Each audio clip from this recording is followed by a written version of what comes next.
to introduce the Constitution 129th Amendment Bill. Sir, this bill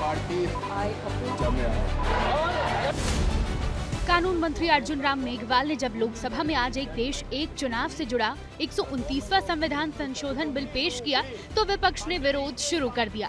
लेकिन लंबे समय से चर्चा में रहे इस बिल को लेकर कानून मंत्री ने कहा कि संविधान के मूल ढांचे में कोई छेड़छाड़ नहीं की जा रही है।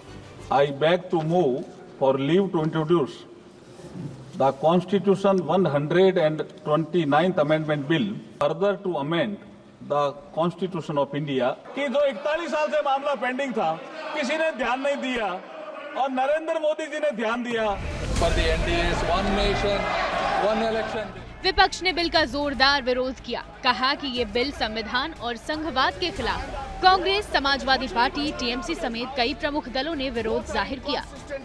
कानून, संविधान और नागरिकों के वोट देने के जो उनकी संवैधानिक अधिकार है उस पर आक्रमण है और इसका हम पुरजोर विरोध करते हैं। संविधान का जो हमारा संघीय ढांचा है उसको खत्म करने के लिए संविधान संशोधन बिल लाए हैं। संविधान की मूल भावना को खत्म करके कैसे तानाशाही के रास्ते निकाले जाएं, इसके अलावा कोई काम ही नहीं बचा है। टीएमसी के कल्याण बनर्जी ने अपने चिर परिचित अंदाज में कहा कि ये बिल चुनाव सुधार का बिल नहीं बल्कि एक व्यक्ति की इच्छा पूर्ति का प्रयास है। It is not an election reforms.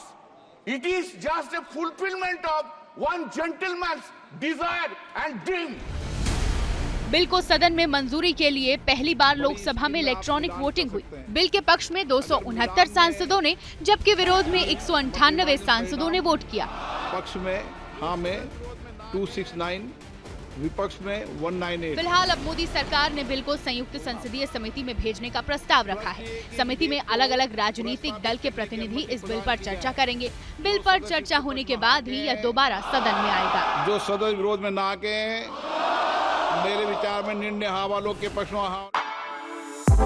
For exclusive and insightful videos, subscribe to our new channel ABP Live Premium.